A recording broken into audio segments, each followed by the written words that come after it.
Great. All right, let's see here. Cool. Okay. What do you guys see? We see your presentation mode, which is with the notes, but that's okay, maybe. That's yeah, that's Actually, fine. maybe that's okay, and since Emily's not here today to help out. Okay, so yeah, recording the meeting, James. Good job. We're on it. That wasn't me. You can never rely on me for that. That's always our I reminder. think Danielle's like the stealth recorder. Yeah. Oh, good. Thanks, Danielle. Okay, so thanks everybody. So today what we wanted to do was, you saw a little bit of an overview. James, if you just want to go to the next slide, what are we going to do in our hour and a half together today? What we wanted to do was talk about the lesson development primarily, right? And help everybody get going. We were going to do a bit of a intro on the lesson template that you all will be getting a version of here in the next week or so, and kind of talking through starting to think about how to design these field-based lessons, right? That you'll be developing and we'll be working with the students in the field later this summer. There's a couple concepts that come from the UFERN folks. That's the undergraduate field education. Is it research network, James? Oh, right. Okay, sweet. Got that good. So the UFERN group has put together a lot of ideas about field education and components that we want to put into the lessons for that. There was a couple concepts. So unfortunately, Emily was going to come and talk about this stuff today. She's really the expert on all this. And she has she's sick and can't join us. So you're stuck with me and James and Danielle and Andy, and we'll sort of tag team it and do our best to relay the ideas with you all using. Emily's going to watch the recording and she's going to see if we passed last year. Right. And she'll see how much we got right or wrong, and she'll let us all know, which will be great. So bear with us on that. But we wanted to go through a couple concepts talking about specifically backward design in lessons and this idea of student learning objectives. So give a little bit of an introduction and an overview. Wait, go back one more. Sorry, let's go through our outline. Then what we'd like to do, thank you, is go to the Jamboards and help basically help you all get into smaller peer groups to work together on your lessons. So this will be a bit freeform. We will not break out into breakout rooms or anything. We'll just do this collectively together on the Jamboards. We did organize, asked you to kind of organize into three broad categories, right? Physical sciences, life sciences, policy management, kind of social science stuff. And we'll look at those together and try to group folks up into groups of like 3 or 4 peers that you can help each other and work together in. And we know some groups have already discussed working together, and that's great. We just want to do a little organization around that so that when you all leave today, you know who is going to be in your peer mentoring group, and so you guys can get together.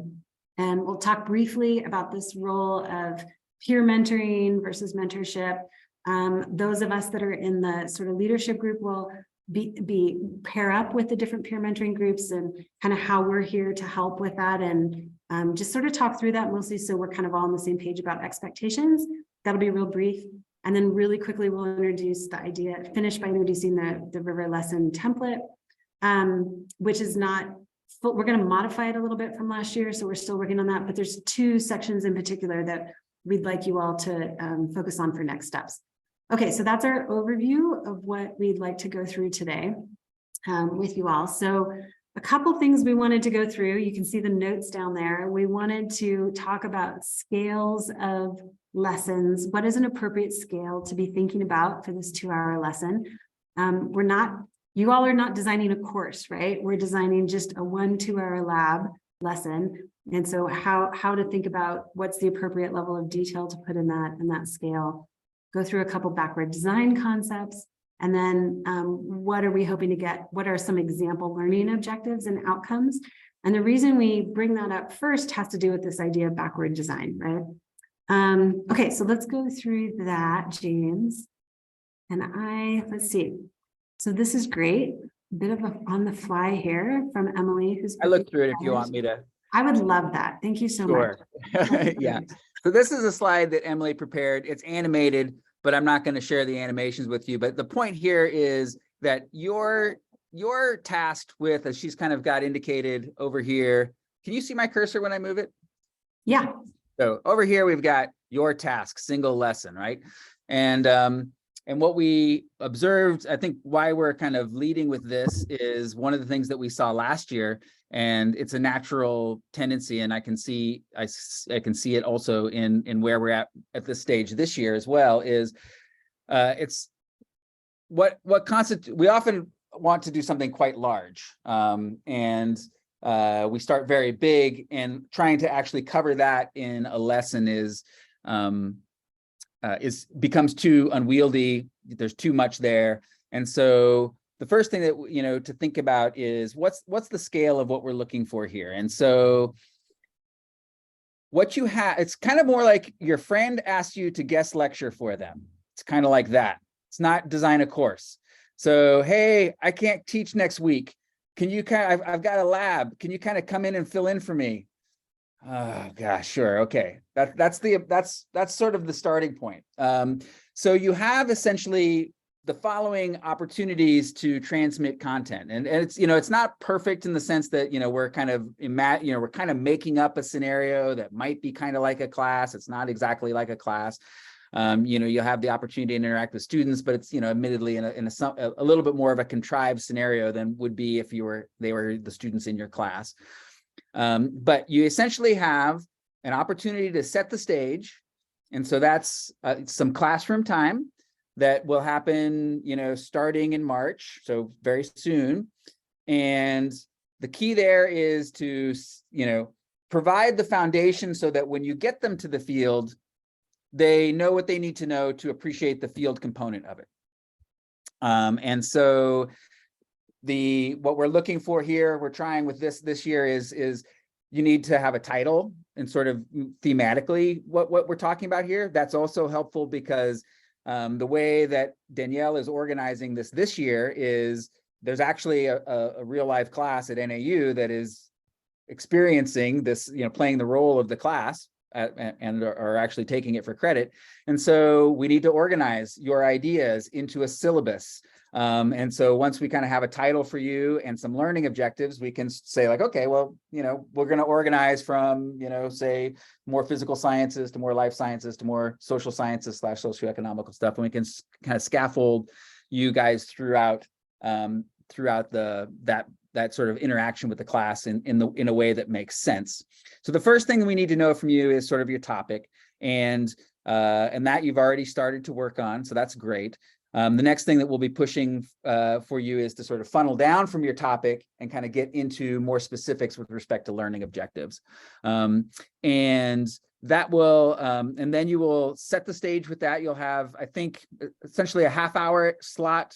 The idea will be that you'll prepare some sort of a content for them. It could be kind of a recorded lecture that they'll watch in a flipped classroom environment. So you can use PowerPoint, and we can facilitate, if you haven't done that before, helping you to sort of record your material so they can watch it, and then you'll come and visit their class as you're able. We'll find a schedule for you to come in and interact with them, and then there'll be sort of an opportunity for them to ask questions and discuss about that. So that's the first part. You'll set the stage, so you can imagine that you've got kind of one sort of short class period to sort of set the stage, and then you'll have 2-3 hours in the field to sort of follow up on that. And so we'll come to learning objectives, but the key thing here is not to bite off too much, but to actually try to really get specific and think about what is a learning objective that could be set up and delivered, and potentially whether you assess it in the field or whether that would be something that you'd follow up on, might be variable, but that's kind of the idea. And so then collectively you're going to make one of these things, but then you can see how these would build together and build that whole rendezvous course. So there are, 16, 17 of you right now have lessons on the board, 19 of you will contribute. And then collectively, if you put those all together, you have the makings of, a great course. And one of the things that we're curious to see this year, which we didn't have the chance to do last year, is when we think about what we're trying to facilitate here, scales from helping instructors create content that they can also then use and share to help you get your own courses off the ground. You don't have to develop all of the labs for your course. You just have to develop one, and your peers here might contribute other things that you might use in the classroom. And so you can benefit, from what others are doing, for example. But so first we're kind of focusing on the lesson building block and how do you build a good lesson building block. And then we'll scaffold this together, and you'll have a chance to interact with the NAU students. But then in the fall, we can kind of debrief that exercise and say, like, well, what does it take to scale from lessons to a course?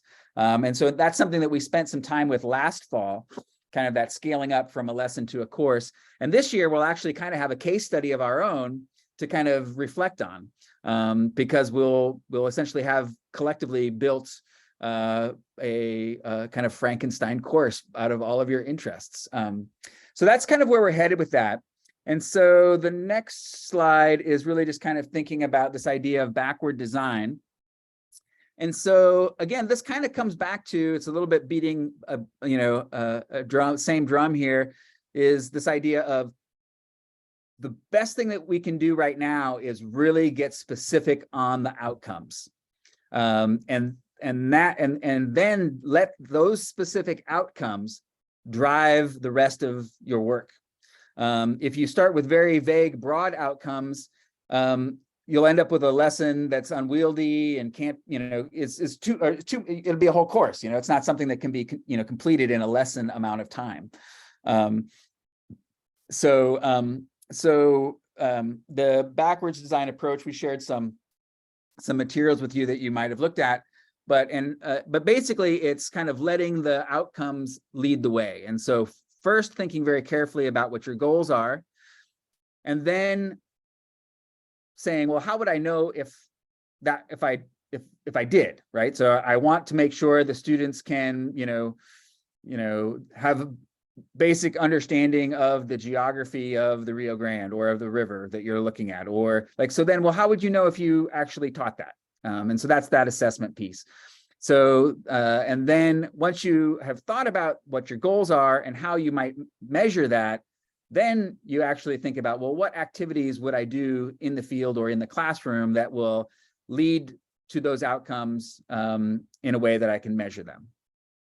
And so that's really all backwards design is. It's really just kind of starting with the goals in mind. And it's kind of commonsensical, and maybe many of you have been introduced. I actually just kind of a show of hands. How many people have heard the term backward design previously? Actually, so I see 1, 2, but it's not everybody. Yeah, okay, so it's a mix. I hadn't heard the term backward design when I was in graduate school, and after I finished my PhD, I, was immediately adjuncting at the university that I got my PhD from, teaching ecology.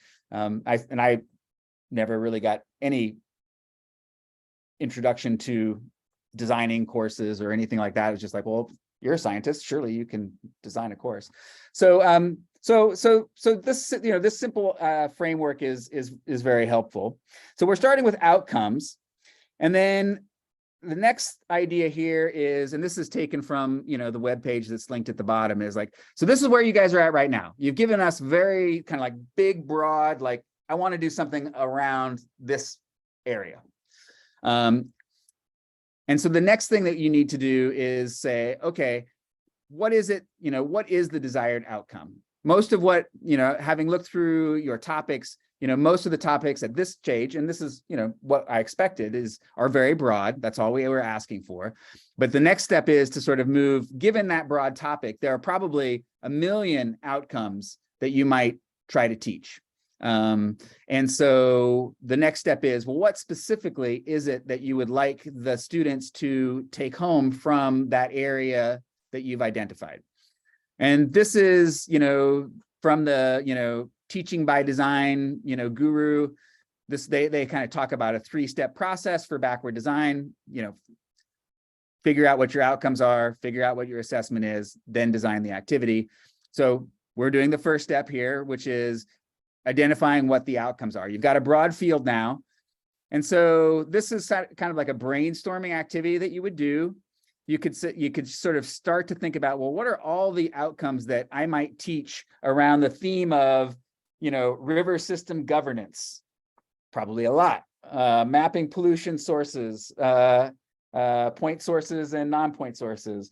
Thinking about, some of them are kind of already identifying, for example, an approach like STEAM approach. So, STEAM as an approach, but like what's kind of that, and that's very an exciting approach to apply, but kind of before we get to like why, like is STEAM the best way to teach what outcomes? So kind of like make sure that we're thinking about what the outcomes are first. So go back to your, so as you move forward in the coming week, we'll go back to your broad topics, and even, in the breakouts today, and think about what, write down a bunch of, well, these are some of the things that we could teach in this area.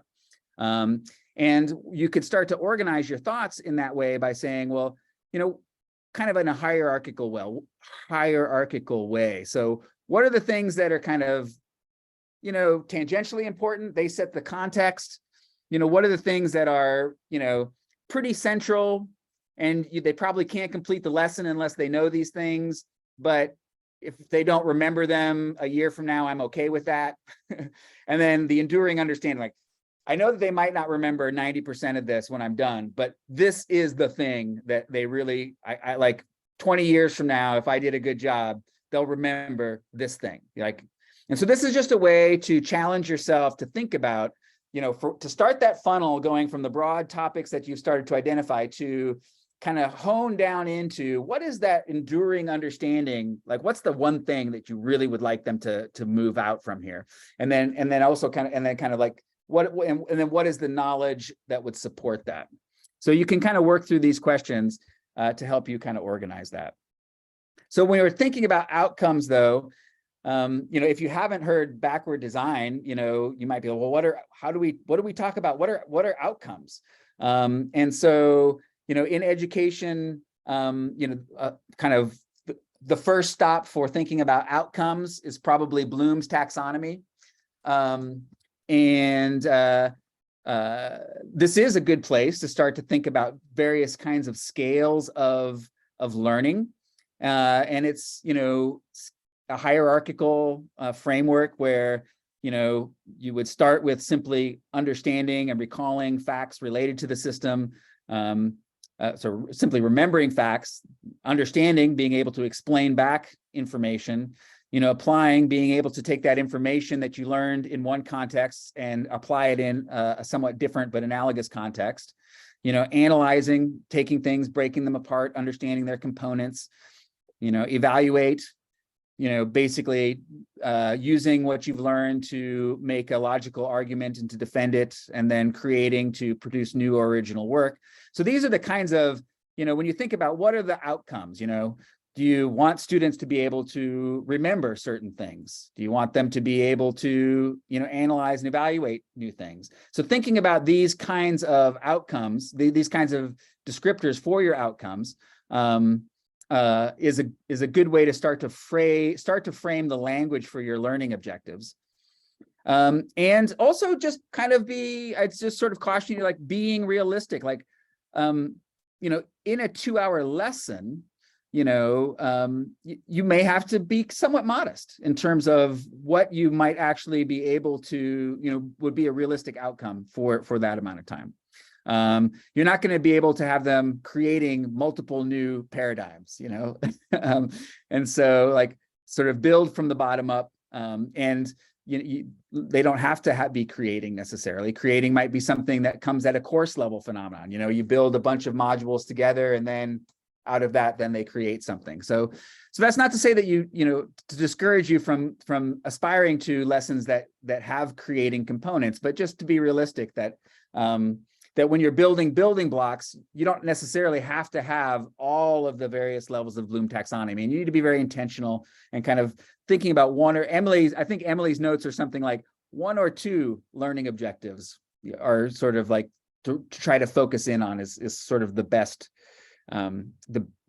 place to start. This language is sort of the traditional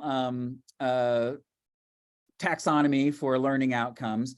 But I would say that more recently, we've come to appreciate that one of the strengths of field work is that there are other kinds of outcomes that can happen in field settings, which are actually one of the things that make field settings, strong as a context for teaching.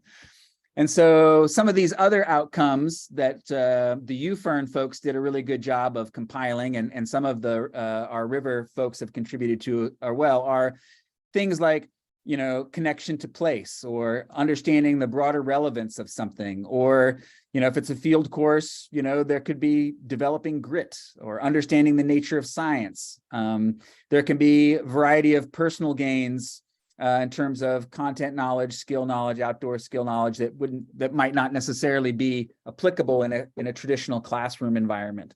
And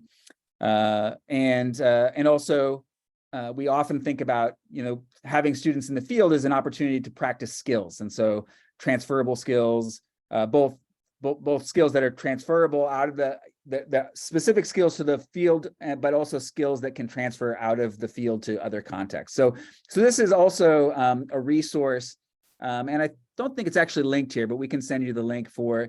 They talk about some of these in the UFern paper as well.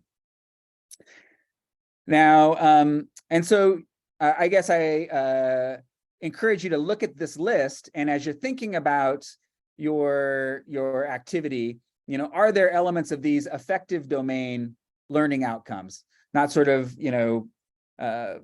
traditional objective content, but more sort of like personal gains, affective domain learning outcomes that might be relevant to some of the things that you're thinking about. Looking at some of the broad areas here, I could see how, connection to place, or understanding of place, or nature of science, or kinds of things that might actually be amenable to some of the lessons you guys might design.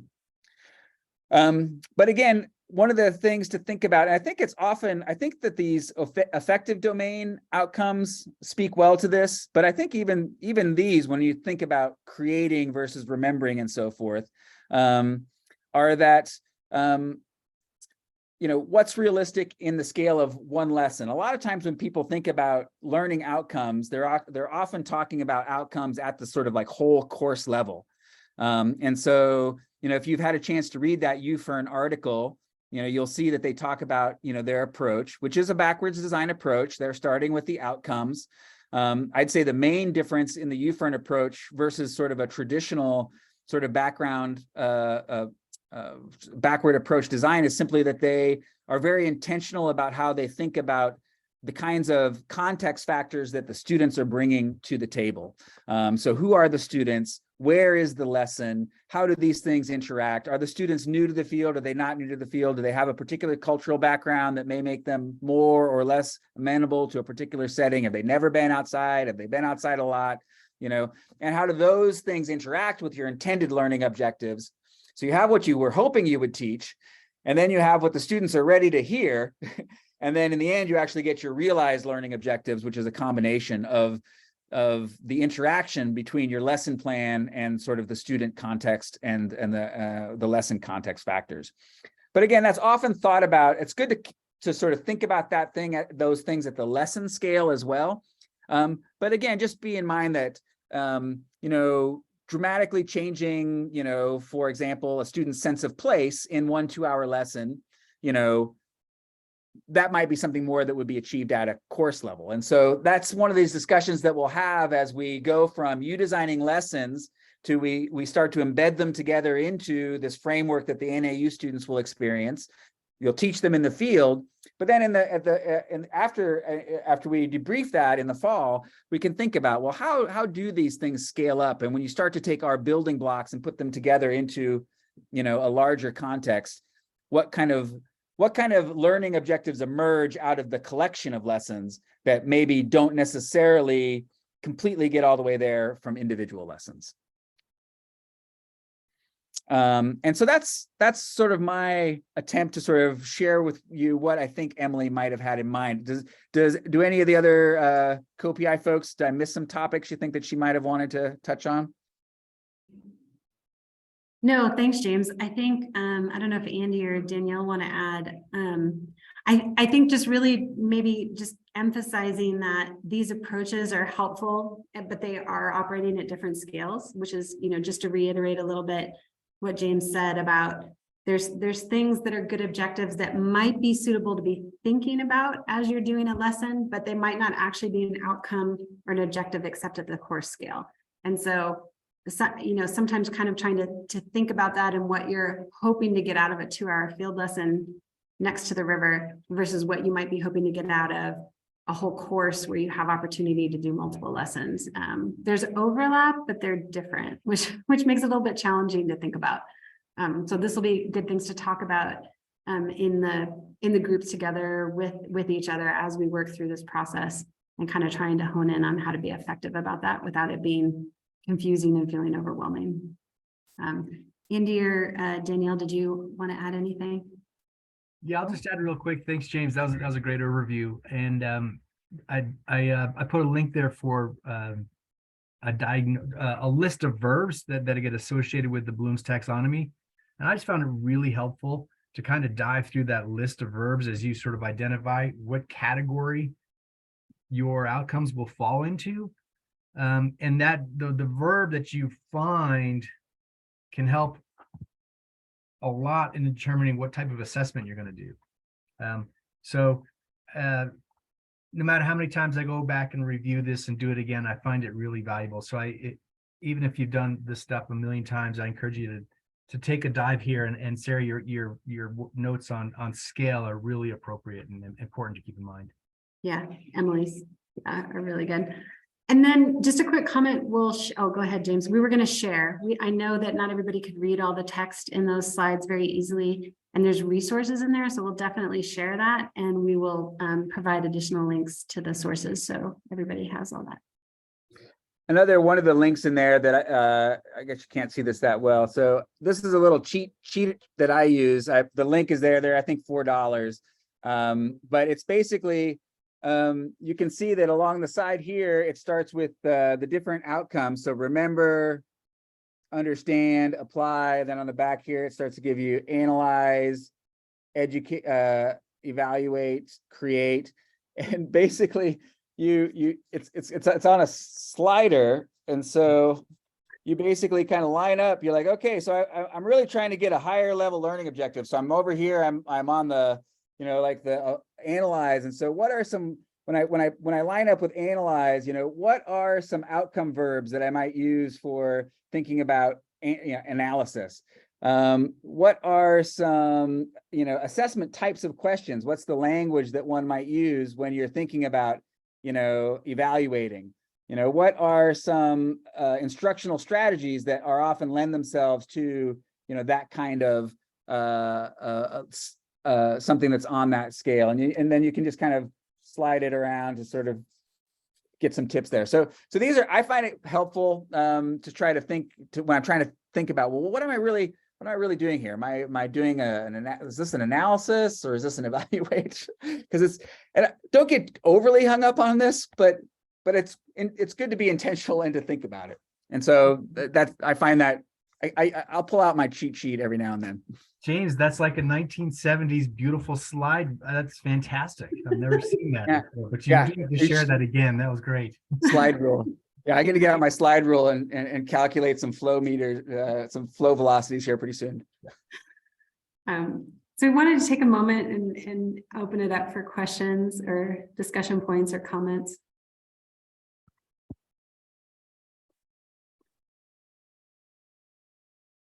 Oh, is that the slide rule resource? Sweet, thanks.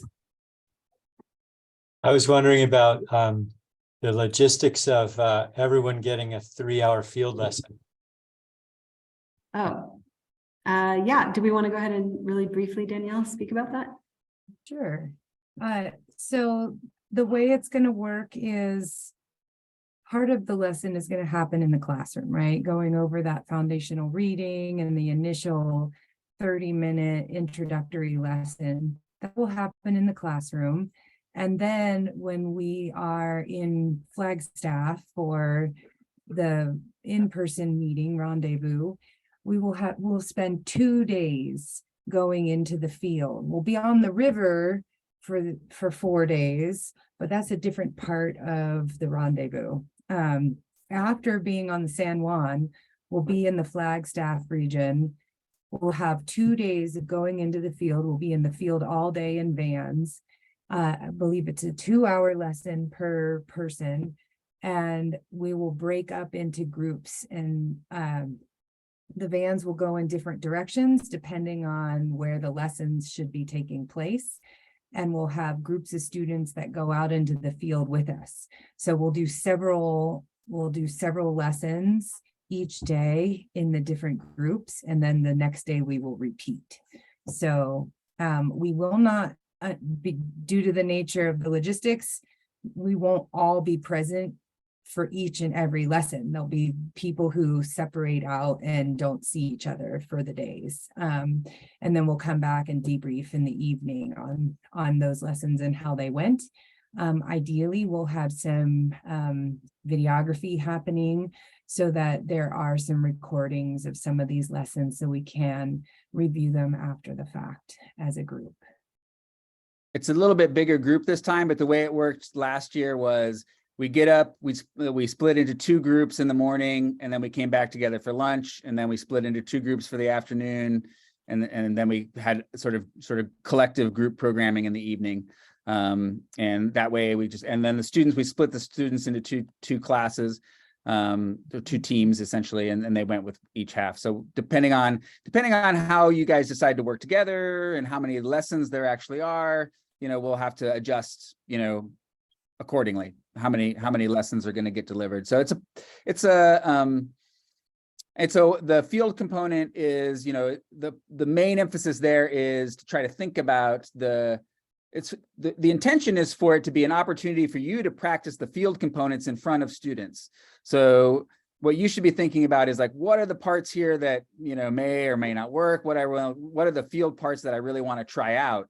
And to try to get, in order to get the most out of it, like that, the students will give you feedback, and what would you like feedback on in terms of that component of the lesson?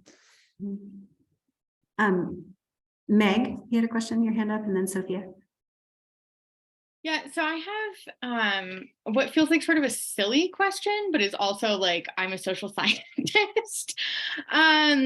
So, as I'm looking at other folks who are thinking about, like in the geosciences and the biology domains, they're talking about stuff, designing lessons that are very field specific, right? Like you're going out, you're collecting water samples, et cetera.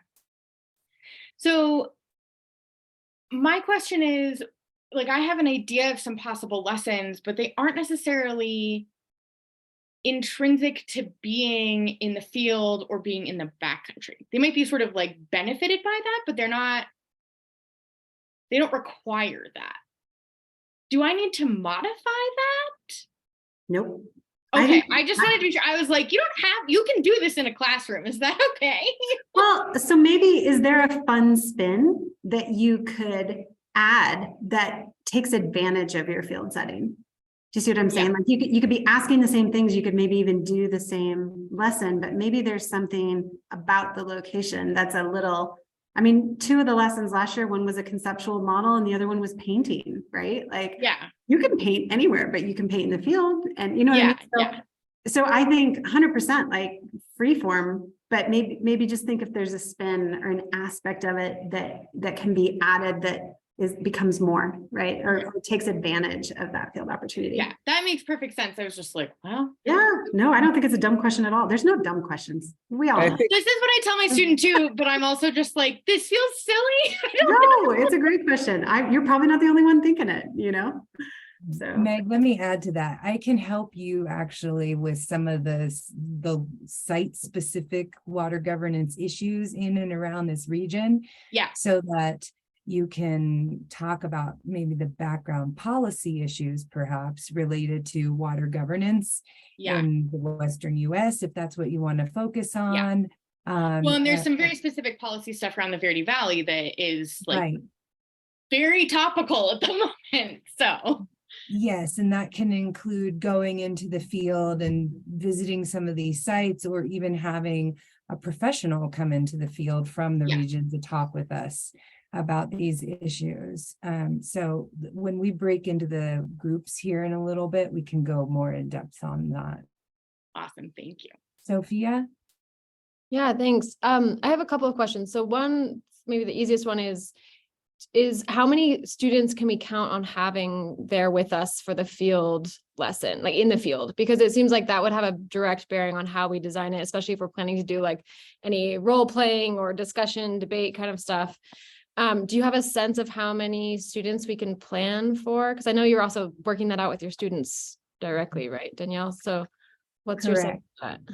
So I'm hoping to have somewhere between 5 and 10 students per group of scholars that Okay. go out into the field. So the challenge is that this is June and they're out of school. And so Yeah. they're getting credit for being in the class. And then if they during the semester, and then if they come into the field with they're actually getting a little bit of money as a compensation for their time and effort for showing up in the summer. And I think I have right now at least 10 students who have committed to being there in June. There are other students who are around though that we can have join us if we're too low on the number count at that time. But I think right now it's about 10 students who are committed. So we'll have at least 5 per group. And that's actually fine. You don't need a ton of students to be there with you in the field. Yeah, totally. Just enough to be the audience. And then, the rest of the scholars will also be, or, half of the scholars essentially will be there as well. And they can be your students too. Okay, but we can count on like minimum of 5-ish, something around Yeah. there. Okay, Mhm. awesome. Not going to be a huge classroom of students. It's going to Yeah, be a Small very group. manageable number. Cool. Okay, and then also with the Zoom Q&A time, so we'll have the 30-minute recorded lecture first, so they'll watch that on their own. And then in the Zoom Q&A time, is that meant to just be totally unstructured and just driven by student questions? Or are we supposed to like come ready to actually structure out and facilitate discussion? Great question. So you'll send the reading in advance, pre-record your lesson. They'll have watched those in advance of the live classroom time. The 3 instructors who were assigned to that week, that's you all, the 3 scholars, plus either me or Matthew will be there. And then any of the other PIs can show up to participate if they'd like. And the students are supposed to come with questions ready to ask you about the lessons. And they're And- asking questions not only about one lesson, but about 3 lessons during that. So they'll be asking each of the instructors or the scholars questions about their lessons. Okay. And then they will have a feedback form, like a Google form, and they will be providing feedback on the reading and then the recorded lesson and then the quality of feedback in that live session. Okay, great. Then there was one last question about, what was it? Oh, I think this was just reacting to sort of the UFERN model around context for students. And I wondered if we would be provided a little bit of context about the students and sort of where they are in their educational journeys and anything else that we should know to be able to integrate that into our lesson planning. So I would say the best advice I can give on that is to think about this being you're designing a lesson for an undergraduate student. However, there are graduate students who are enrolled in this class, but they know that these are undergraduate style lessons. And so it really should be geared towards the undergraduate abilities, and you can make that a freshman level course or lesson, or it could be sophomore, junior level. Are these all your river certificate students though? I mean, they all have a little bit of an orientation towards water, probably, right? They're not your random random No, STEM no, they're, students? yeah, okay, if that's what you're asking. So they are students who are enrolled in the River Studies and Leadership Certificate Program here at NAU, or they're students that are in my Free Flowing Rivers Lab. So yes, they all have some sort of intrinsic interest in water and rivers. So they're ringers, see? Yeah, so if I could just, but if I could follow up on that, remember the goal too is to have a lesson that the goal for your lesson is that other folks in river classes, right, would be able to pick this up and use it as well. So scholars, but also others, right? Like they're going to be published on cubes and they're sort of available for everybody to use. So in some ways, this is where there'll be a section in the template that gives you the opportunity to give a little bit of background to another instructor on sort of the expectation of what you're sort of, what is that sort of general level that the student would need to have.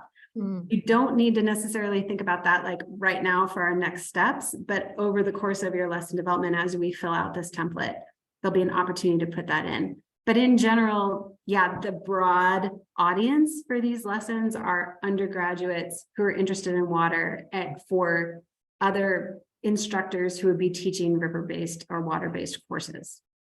So, so it does need to be a little bit broad. I wouldn't say these are like specific lessons for Danielle's NAU students. Yeah. Just to kind of clarify, if that makes sense, right? Yeah, coming back to like, think about it as this is a module that you're going to do in an intro environmental science class, or intro sustainability course, or intro hydro course, or not necessarily for a student who has any background in any of these topics. We just happen to have a cohort of students who are very much interested in these topics right now. Did that muddy the waters or did that clarify the waters? We're good. Okay. No, that was helpful. Thanks. Okay. Thanks. Nico, you had your hand up. Yeah, great. Very helpful. Another logistics question. In terms of equipment or gear, I've got a couple of ideas in my mind. Some is like, sparse access to technology, and other ones are like, technology that we would have on campus to teach classes. And going back to James' comment of like, I think it was James, or somebody's comment about how we want this should be readily applicable anywhere. The technology sort of thing is a huge barrier for lots of things. So how should we be going into this with Flagstaff? Will we be sending you a list of resources that we're going to need? Are we going to need to bring them? Do we need to kind of scale it to places without resources? And so just those kind of logistics, which are going to inform what I ultimately decide on doing. I'll speak to what happened last year, because that's exact, so if you look back at the lessons, you'll see, there's one that involves sort of thermal sensing of groundwater.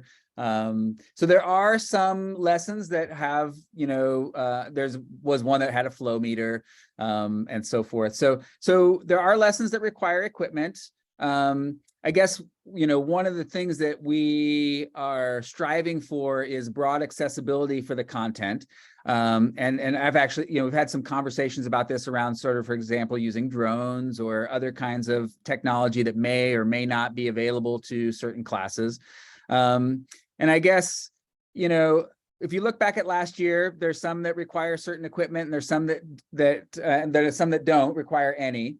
The ones that require some technology, one of the things that we encouraged them to do was, let's say it was, required drone imagery. Well, you could do the lab if you go, and you might go and make your own drone imagery, or is there some canned sort of, drone imagery that you have loaded up with the lesson? So for someone who doesn't have access to that, they could do the lesson in the landscape where they might not be able to apply it do the drone imagery where they are, but they could use the drone imagery that you uploaded in order to still do the lesson, and then kind of think about it. So I guess I would say we a little bit kind of discourage super technology heavy stuff because of the, we're trying to make this for, a university that's not well resourced. We want these resources, these lessons to be, helping, them as well. So my challenge to you is if you have some sort of a pretty techie lesson to sort of challenge yourself to think about how you could supplement the materials so that even a school that didn't have that piece of equipment could do the content. And I guess the other thing I would say is, we don't have a grant budget for buying fancy equipment. So if your lesson does, if you're like, no, I'm going to make a lesson that requires this piece of equipment, and I'm going to build out sort of scaffolding so that even if somebody doesn't have this lesson, they could do it, but I'd like to do it for my rendezvous lesson. I would say, well, then you might need to either bring it yourself or, give us a big heads up so that we can try to source it. So last year we did source a variety of kind of standard stream ecology stuff from, just, colleagues in the area and stuff that I happen to have. But that took, was running around quite a bit the week beforehand, trying to figure out, where I could get my hands on a flow meter that worked and that kind of stuff. So that's part of what we got to juggle. I don't know if that's kind of, and if you have real questions about it, then, you can always chat with us one-on-one about where you're thinking, I guess I'd say as well. Lauren? Hi, yeah, my question is really similar to that. You may have answered part of it, but in terms of like equipment, will we have access to like more basic things? Like, will we be able to get students like into waders and into the river? Is that going to be a limiting factor? I will, if you all send me a list of equipment that you need or would like to have, I can track down what is available here at NAU for you all to use during these lessons. So we have a lot of equipment, but I'm going to have to ask to borrow some of it from different professors because I don't have all that in my particular lab, but it is available. So give me a list sooner than later as we develop these lessons on equipment that you might need. We also have funds within the grant to support the purchase of some smaller equipment style things that can be used for these lessons. But if we can find it in-house, we'll do that. Thank you. Yeah, no problem. Okay. And thinking about the equipment stuff, just to build on what Danielle said, I think we can collectively, like James is saying, I think we can collectively figure this out. And it is helpful to know sooner than later, but also don't feel pressured to like jump ahead and be like, okay, I think I need to do this. Like, go ahead and you don't have to do this like next week, I guess is maybe what I'm trying to say, right? Like we understand the next steps on this are to focus on a couple first components of your lesson. What is the general topic? But then as you're working forward and you start to figure it out, it'd be great to know when you've sort of narrowed in on your idea, right? Like James said, please don't ask like 3 days before the rendezvous. That could be harder, but I don't think you need to provide it next week necessarily, right? So a little bit of just the timeline and the scope. Everyone laughs, but there definitely were a lot of requests last week. Surprising. I know. I'm sorry. I am laughing about it. Never do that. 3 days I before. think That's crazy. it was the paint supplies that really stumped I think Jesse. so. Right. Wait. We need what? 12 canvases to paint on? Okay, cool. Wait. No, actually, was Mary good. Beth gave me a lot of advance notice. I ordered those. That's Yeah. true. We were able to order those. So anyway, and so yes, exactly. We are no more organized and we all know it, right? It's flying around off the seat of our pants half the time. We just recognize it. We're all that way a little bit, but we will try to be organized and make sure we have a lot of time. These are really helpful questions. I'm going to try to be a little mindful of time. I would like if we're sort of at a natural stopping point to maybe go over to the Jamboards now. And James, maybe, for me. yeah, why don't we share? Let's do it that way. Let's see here. Let me make sure I've got that. Yeah. Hang on a second. Sorry. No, that's okay. I'm on a laptop, so I've only got one screen. So I appreciate you doing the sharing. Okay.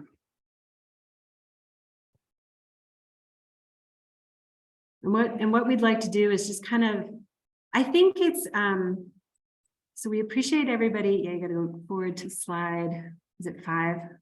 Yep, I'm going. Yep, okay, cool. And then, Can you see it? yep, I sure can, thanks. Okay, so I guess maybe I might throw out for my first question to everybody as we're trying to organize this together. Did you feel comfortable in the group that you put your sticky in?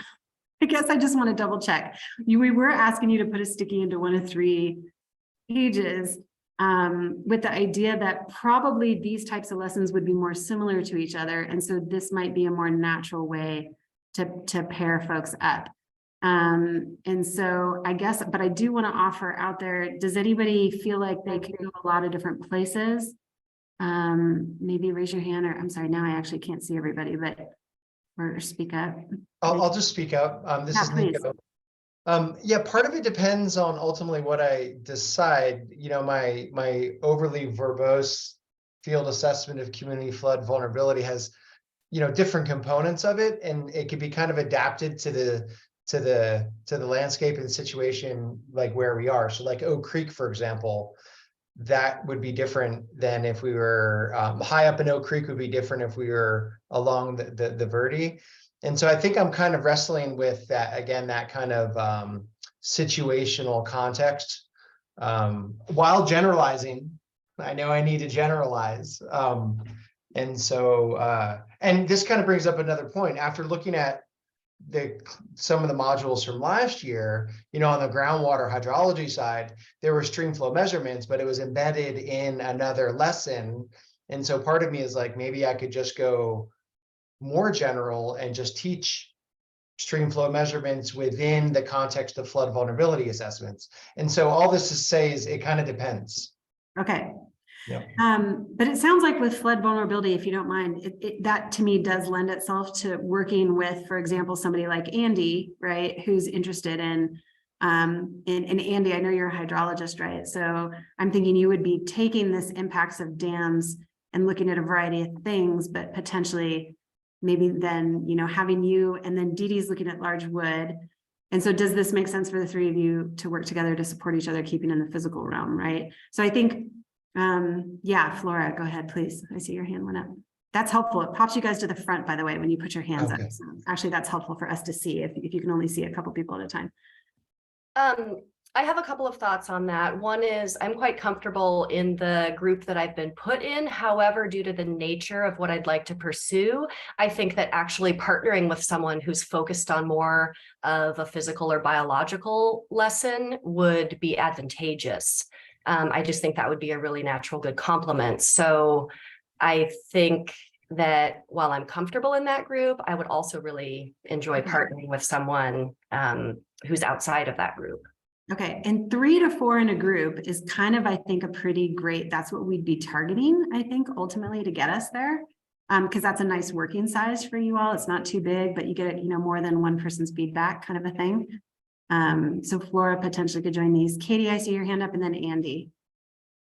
Yeah, I also had a bunch of different ideas, and I'm kind of a generalist, so I got excited about like trying to fill in gaps. So I put at the very end of my post-it note that character limited me like microbes, just because I hadn't seen that on any of the other stuff on cubes. But then I cut my sort of most fleshed out idea. So if there are like gaps that you see, I would be really excited to do something like that. And then similar to Nico, I was kind of like, had a couple of different ideas, and depending on which one I go might put me in a different group, which is complicated, and I'm sorry. Great. Yeah, no, that's okay. No, this is great. This is what we'll try to work out. Oh, I'm sorry. Did somebody else speak up? And then I saw Andy's hand. It was, yeah, I just wanted to chime in for a second. So I've been reading through everybody's post-it notes and adding a little bit of feedback in some of them, and thinking about this place and where what you've put here in the note might work in the field.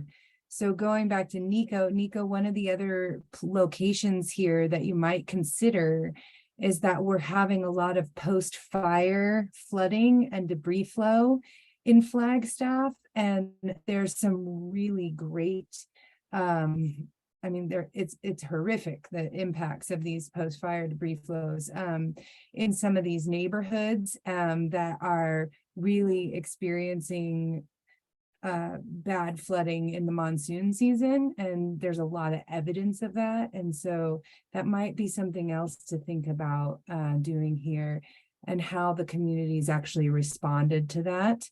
That's one option. And then Katie, for you, when I think of point source solution, pollution here, I'm thinking of like the water treatment facilities and actually putting that treated water back into the river system. And because we don't have perennial water that actually dilutes the treated wastewater, it is creating its own stream that still has this smell of a laundromat associated with it. And so that might be something worth looking at, and then looking for inverts or different species within those streams there. Something that's one location that I think of, but there's also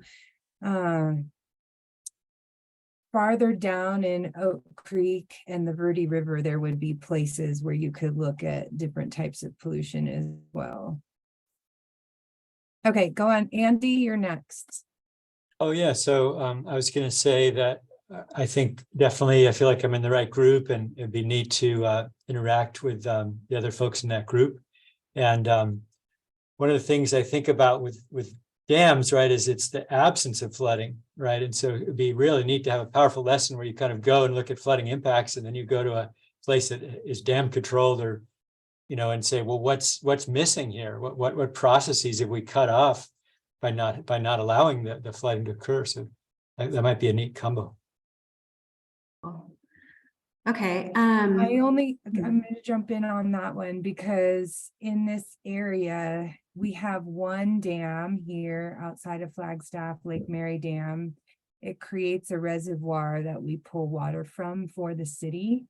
And it's in the Walnut Canyon, actually, watershed or drainage.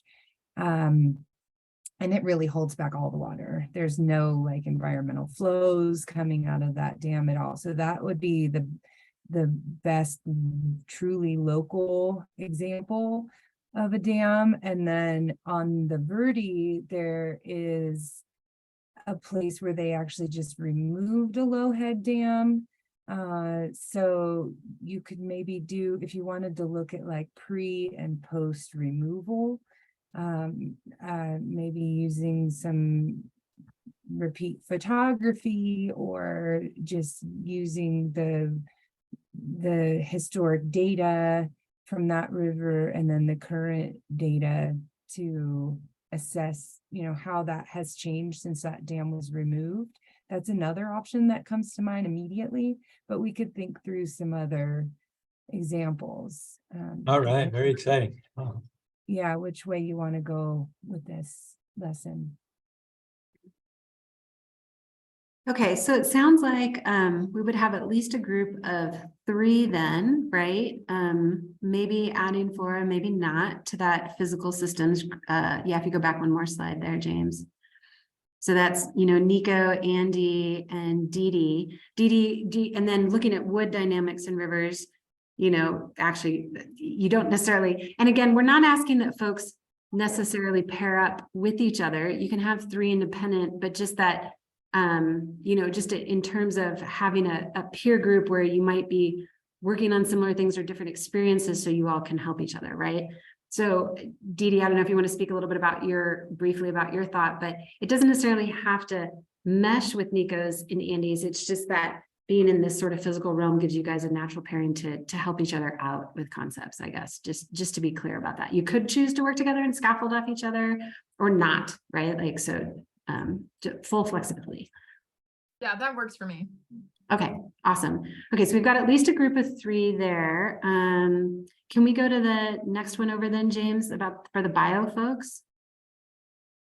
Thanks. So one thing we've already got kind of a little bit of, so there's 3 folks here who are all interested in bugs working together.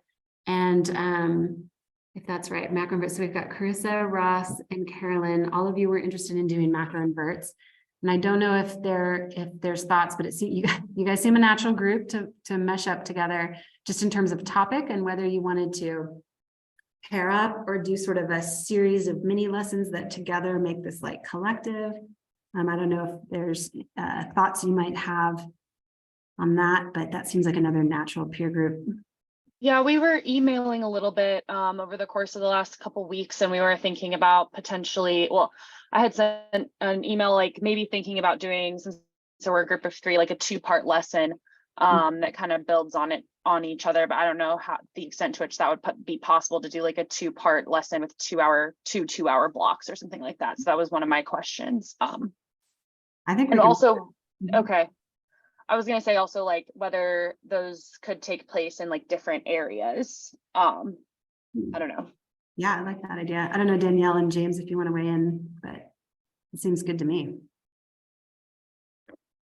I mean, I can't certainly speak to the logistics, having, never been to Flagstaff, but I think in principle, the idea of, like just picking on Katie's idea, like looking at abiotic conditions and how that affects sort of stuff downstream, and you can see how, that, if you could find a site that had sort of, different anthropogenic effects, look at that, and you could piggyback, a couple of lessons so that you go and you're both looking at the abiotic and the biotic conditions and say the macroinvertebrates, and then, you go to the different site and you do that, and you kind of team up as a pair to do that, to kind of both address the 2 different objectives. That might be that's certainly a good idea. I was even thinking about that with the dam site. I mean, we, just for Andy's lesson, we probably can't go to 2 sites, one dam and not dam. But if Andy was kind of thinking together with someone else, we might be able to build a lesson that, would do on day 1, because there's 2 days, right? So you can't go to 3 sites. so I guess maybe hypothetically you could go in the morning and the afternoon, or the more, the first day or the second day. But I think that there is an opportunity to potentially set up a comparison but we wouldn't be able to do an individual and multiple sites. But if there were groups, that we could aggregate and you could nest your learning objectives and contrast 2 sites, then that might be feasible. Carolyn, Yeah, one of my questions, just sort of piggybacking off of this conversation is, so do you all want the lessons to be contained within, like all contained within the blocks that we are assigned, so like the 2-hour blocks, or is it possible, or like did people last year like have students like do a follow-up activity, like some kind of like product that they were working on sort of after the lesson? I don't know if that makes sense, but No, should it? Yeah. That's a great question. And I would say there were, I can think of, certainly Luke's lesson. If you look at, he did the Survey 123 app lesson with sort of land use. To a certain extent, maybe also Sarah's microplastics lab had some sort of built-in debriefing components to that. That said, though, I think if you actually read the lessons as they came to fruition and were published, it's quite likely that some of those have content that they, there might have been some final assessments that they didn't. There wasn't a lot of assessment going on in our field practice, and there wasn't a lot of data analysis. And so to the extent that you might be out in the lab and, out in the field with the students, getting them then back to the computer to do an analysis, which I think is pretty common. I mean, that's the way a lot of my labs look. That would be harder for us to do. I know that's very realistic. But you're probably really going to get more of a chance to kind of try out the field aspect of that than, unless, I mean, we could have access to computers, but then, you'd have to think about how to budget your time, can you do what you need to do in the field in, in a less time, and then create time for being on the computer, so to speak. So it is a finite amount of time. And I think a lot of lessons that people might do might often have some follow-up that may or may not be, something you could actually do in a 2-hour block. Let me just add to that, Carolyn.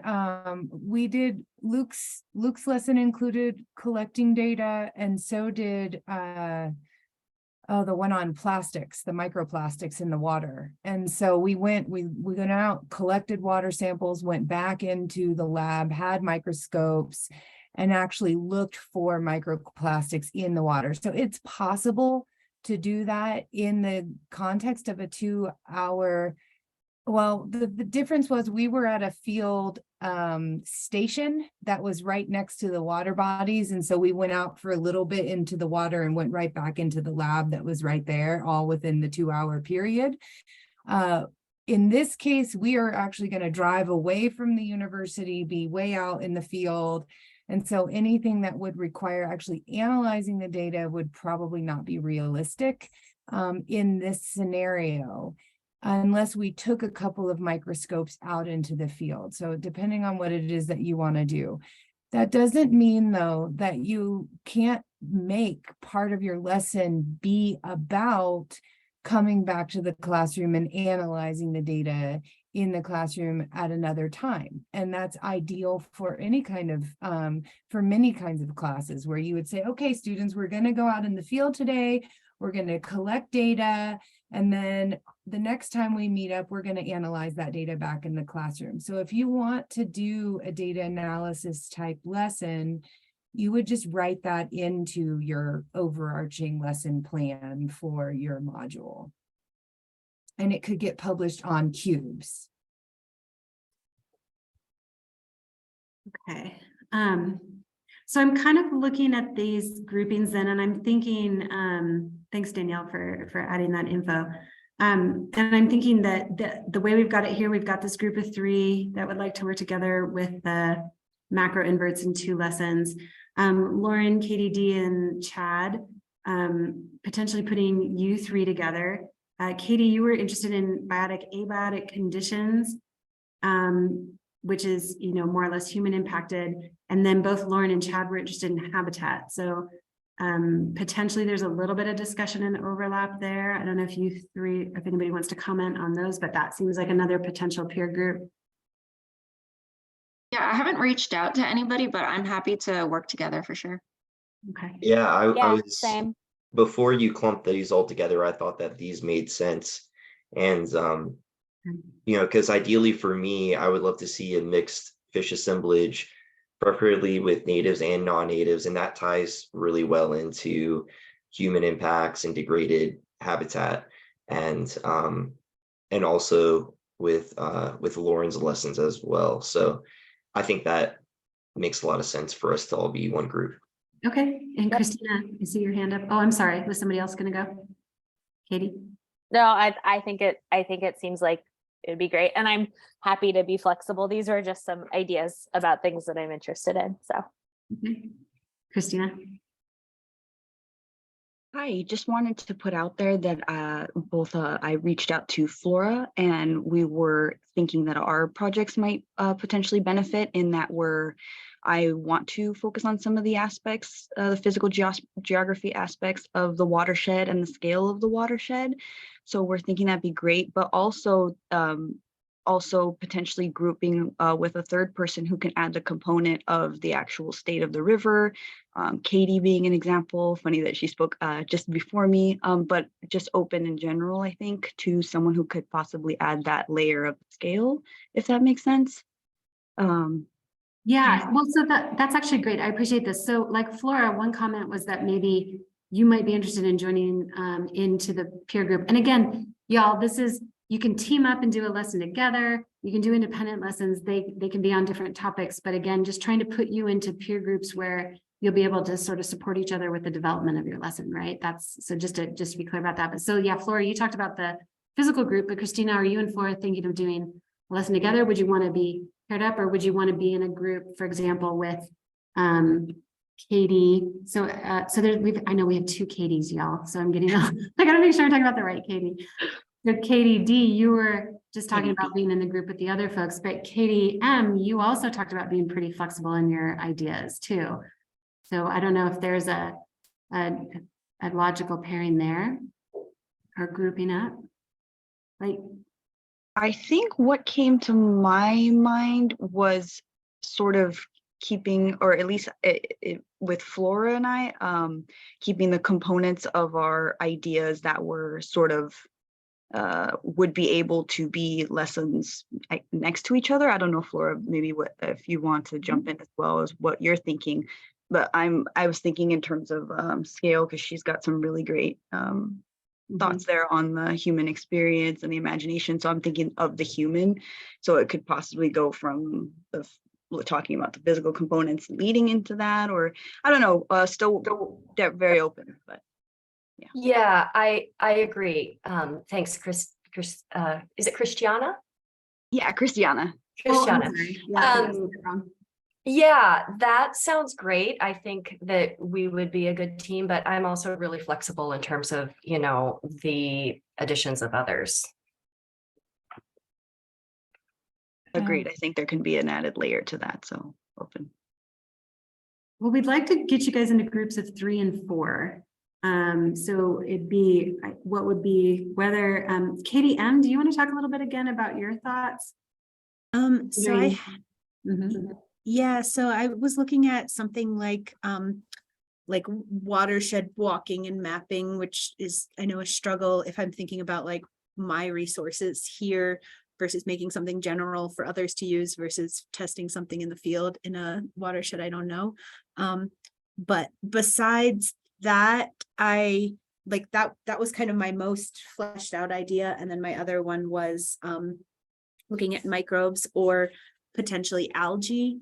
And so I could see myself being with anybody on this current page, or if I went the microbe algae route, maybe being with somebody in the bioeco. So if there's I guess I don't know. I know you wanted to form the groups by today, but if I can maybe like think on that for another day and then be the 4th person in one side or the other.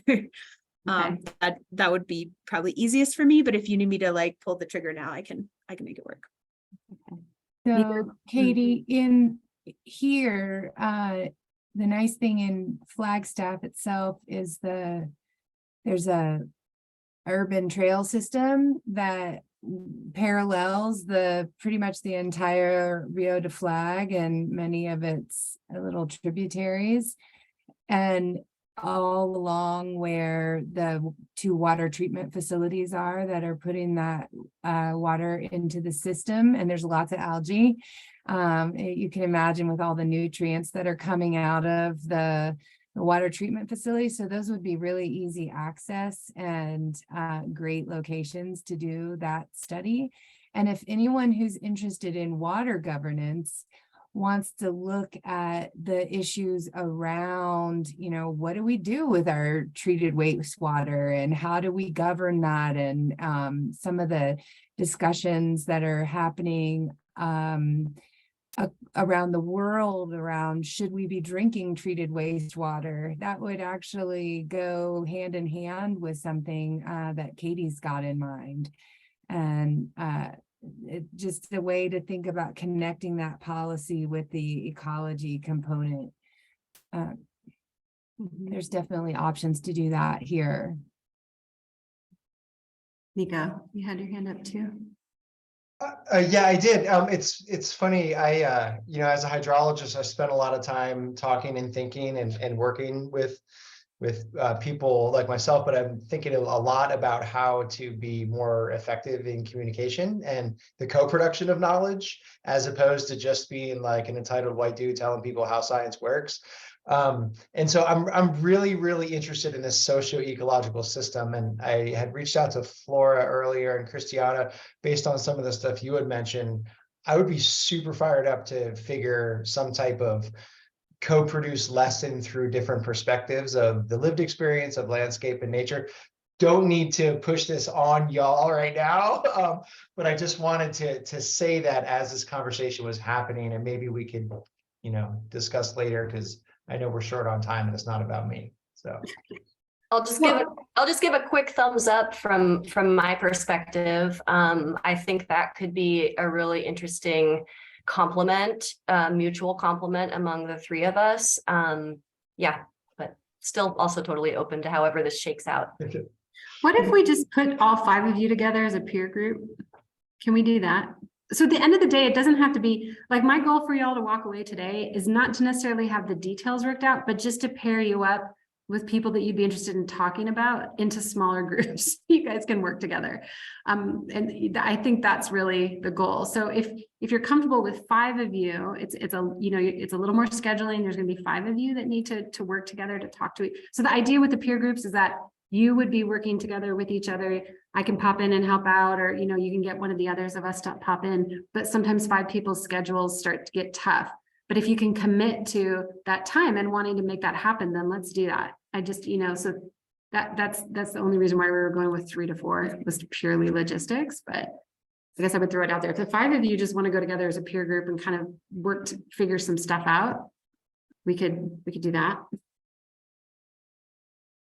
Yeah, I'm open to that. I see a couple nodding heads. I guess I'm not sure who the 5 are.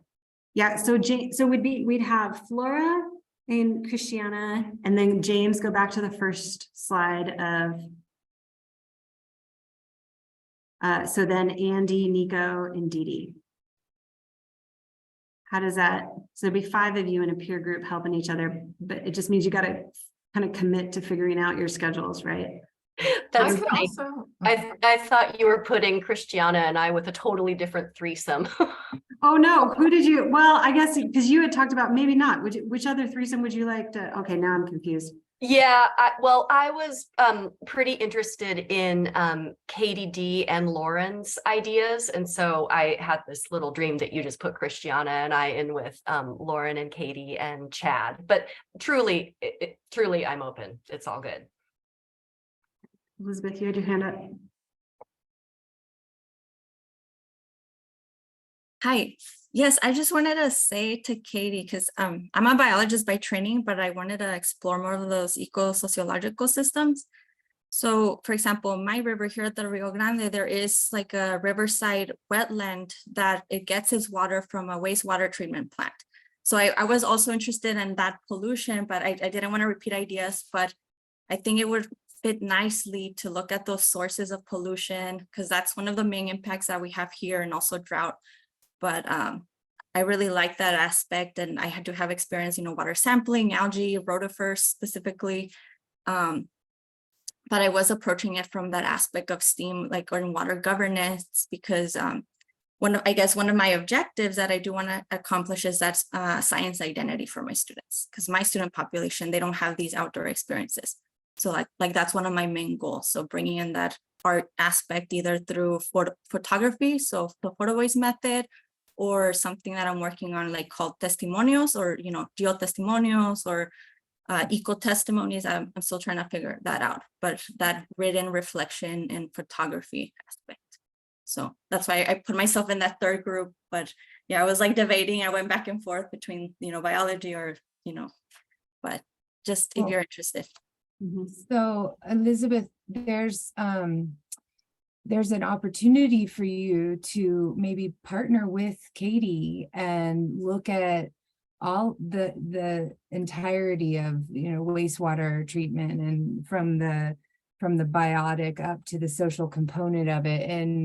And here, the only little pond that we have in town is actually artificial, and it's filled with water from a wastewater treatment facility that creates habitat for ducks. We call it the duck pond. Yeah.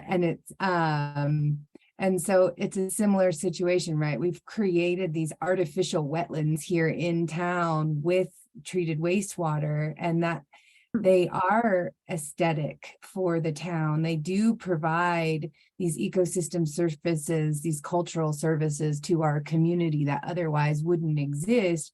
And yet, you know, what are the challenges ecologically with having those standing bodies of water or moving bodies of water? So I could certainly see you two working on a really good lesson or grouping of lessons together. Mm-hmm.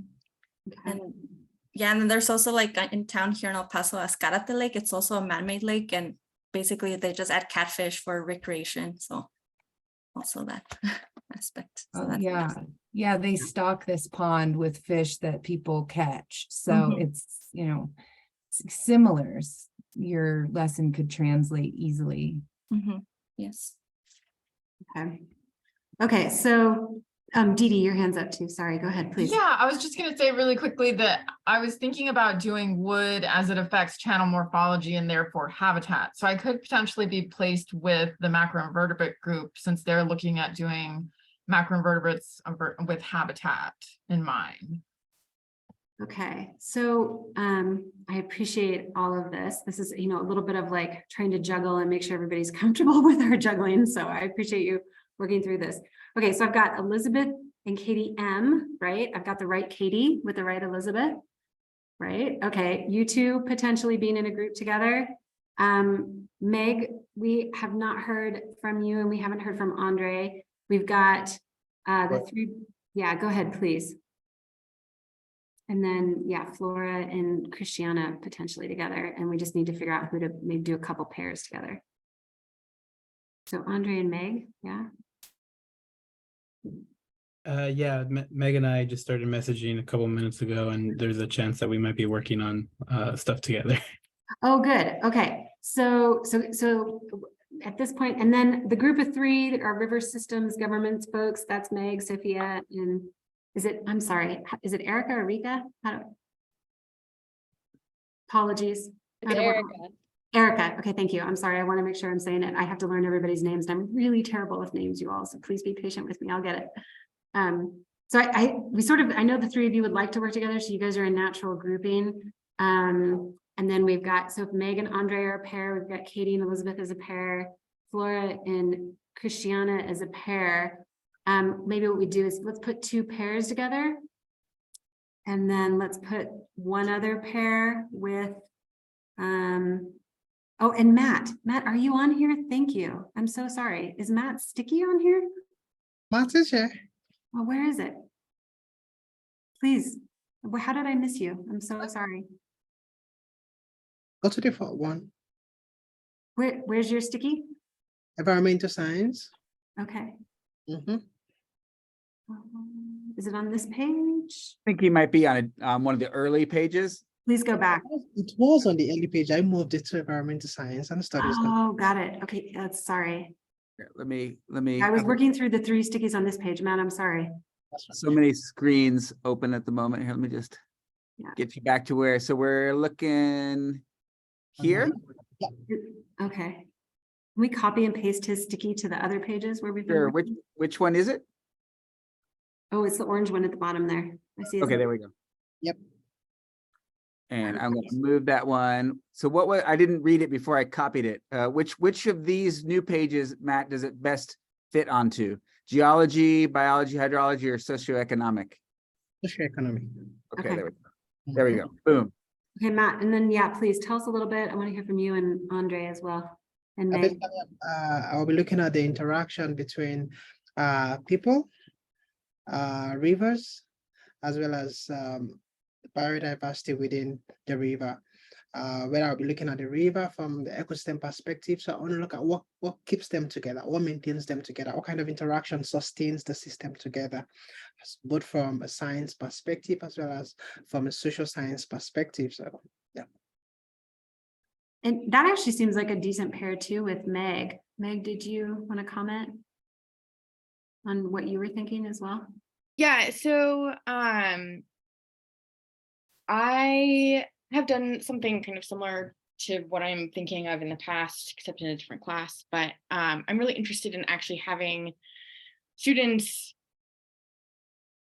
act as water managers and work through the type of decision-making process that a group of water managers has to make in a dry year versus a wet year, et cetera, so that they actually, because I think that my experience is that students understand the complexity of this type of decision making, but they're also kind of in, which I understand, that like, how hard could it be mentality. And so actually giving them that opportunity to do the role playing for a couple of hours is really kind of what I'm interested in doing. But like Danielle said, it might be really useful to have, water managers actually come in and talk to them about that. So I'm very flexible on it at the moment. I think that integrates very well with what I'm planning to do. Start looking at management effectiveness. That's what I'll be looking at, management effectiveness from different realms. Then you can now bring in the policies to guide that management effectiveness. So, yeah. So that seems like a good grouping. Andre, do you want to pipe in? Yeah, so generally, my original thought was kind of what I had put on my sticky note, which is a little bit more focused on the, the indigenous sovereignty and the history of water, and essentially how the water map was created, and water politics. But I know it's pretty in depth. I'm pretty flexible on it, but I do want to incorporate, the element of indigenous sovereignty and the connection to the landscape, the waterscape. Okay, that's great. Well, you could go with any of these groups and be a good fit there, Andre. I think to be nice to have him as part of myself and Meg, so that I can bring in the indigenous perspective, since I'll be looking at people. Yeah. Looking at from an indigenous perspective would be very nice for us. Yeah. Perfect. Perfect. Yeah, I'd be more than happy to join both of you. Thank you, Matt. Yeah, thank you guys. Okay, so if we have Andre, Meg, and Matt in sort of one peer group together. Okay, so Sophia, Meg, and Erica, we did not hear from you, but we know you're a natural grouping to be together in working through that. And then maybe what we do is have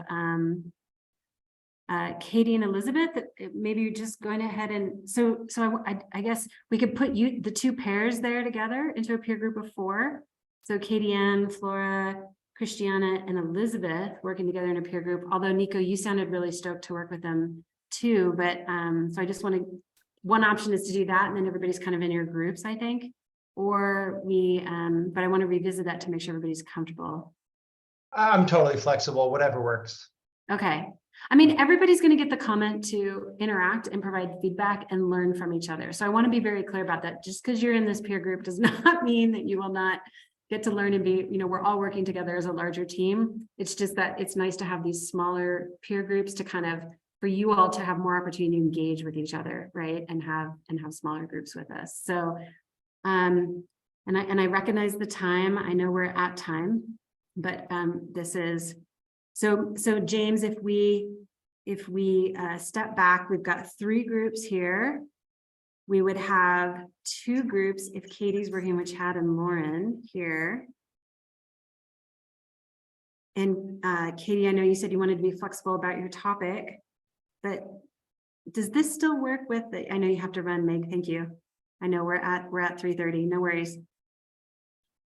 Does this still work with the wastewater treatment discussion we were having? No, that's the other Katie. Okay, so I think we're good there. And then the first group then is Nico, Andy, and Dee Dee. Does this seem okay for the moment? And if we need to reshuffle, the reason is because when you walk away from here, one of our goals is to have you all reach out to each other and talk to each other and start scheduling your groups together. And we will, James, what we'll do is we'll put this in an email and make sure that everybody knows everybody else's contact info and who's with which groups. Carolyn, I see your hand. Thanks. Yeah, I just wanted to, so it sounded a little bit like Dee Dee might be interested in working with the bug group. So I just wanted to clarify that. I wasn't sure kind of how that would all shake out. Thank but you. Sounds like we would love to have you join us, Dee Dee, if you were interested. Yeah, sorry, my connection's going in and out, but I think that sounds great. Okay, wait, so is that moving Dee Dee over? Wait, so yeah.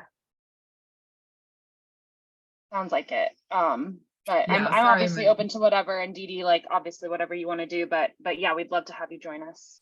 Yeah, I think it makes sense given the habitat connection. It kind of is more of a connection there.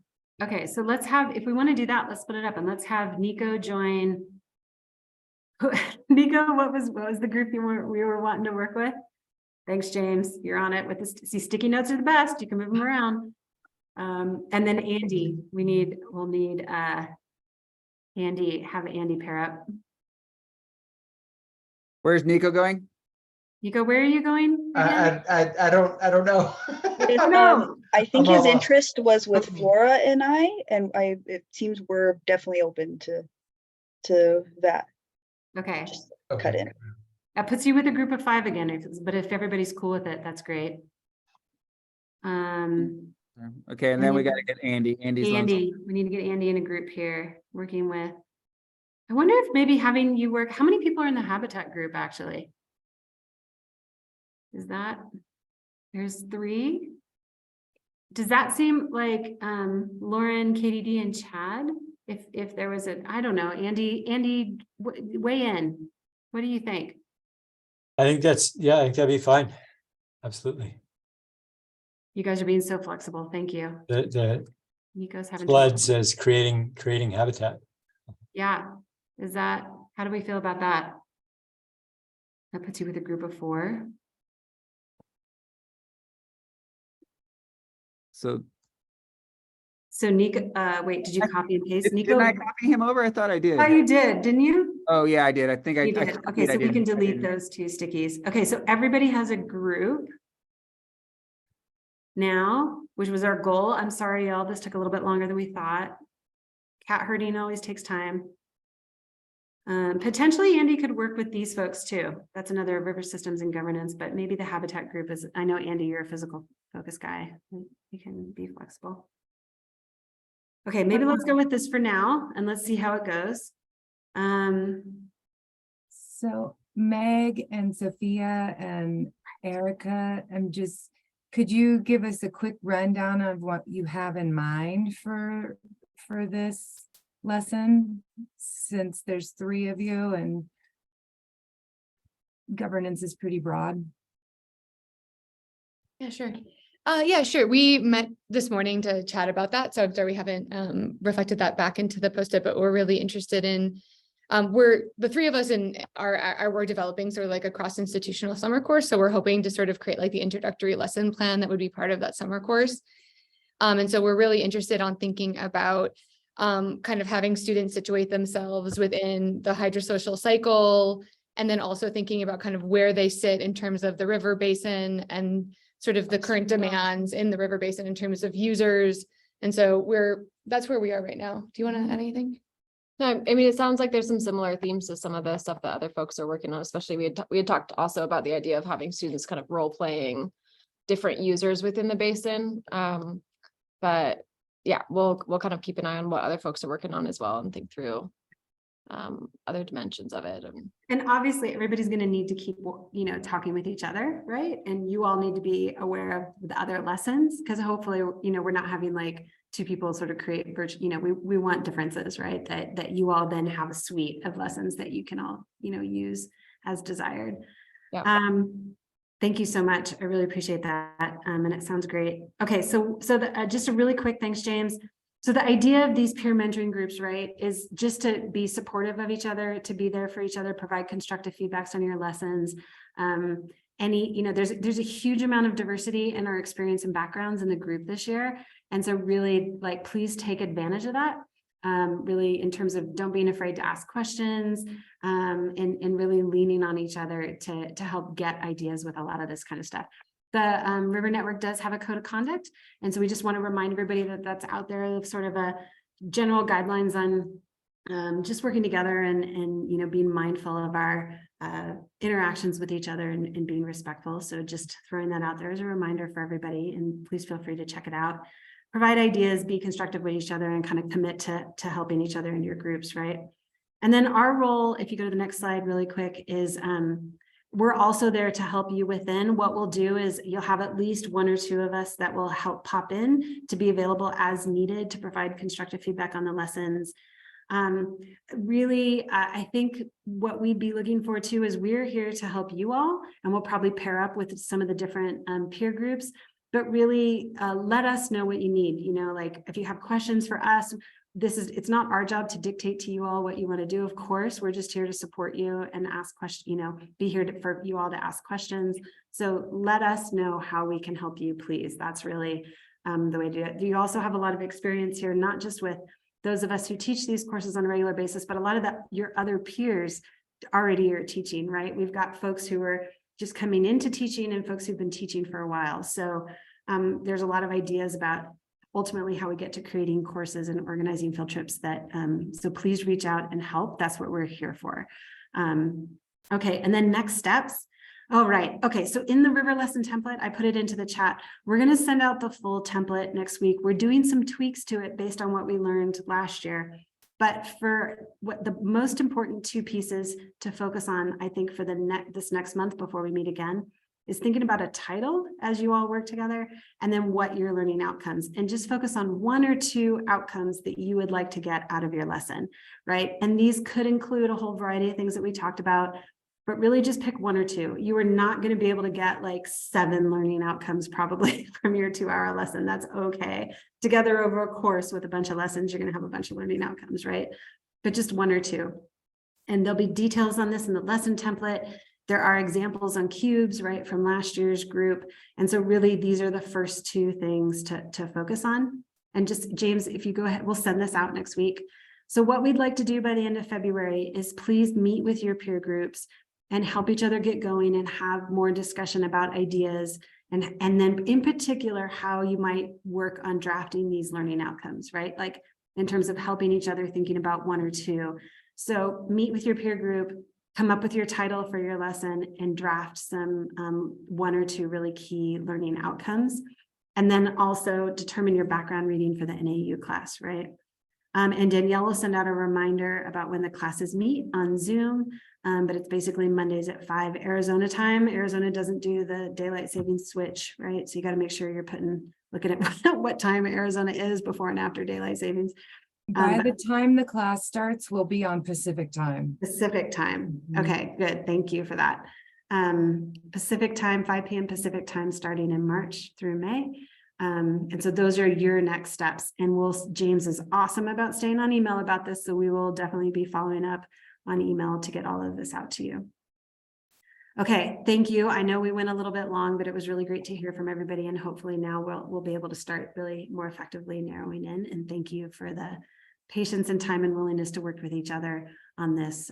That's a lot of what this is about. So, okay, done.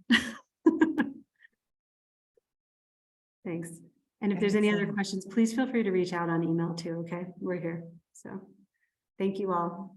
Is our faculty mentor gonna reach, or our program mentor gonna reach out to our cohort, like to our group? Or Yes, we okay, did not sorry. put our names on the list because it was kind of rushed there at the end, but we'll definitely, each of us will definitely take a group or 2 for sure. Okay. And we'll reach out.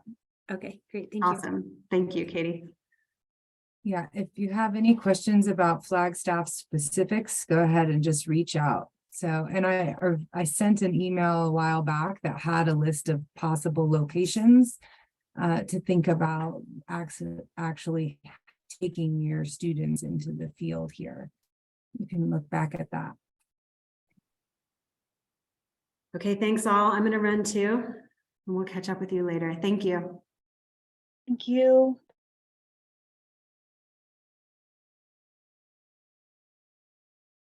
Okay.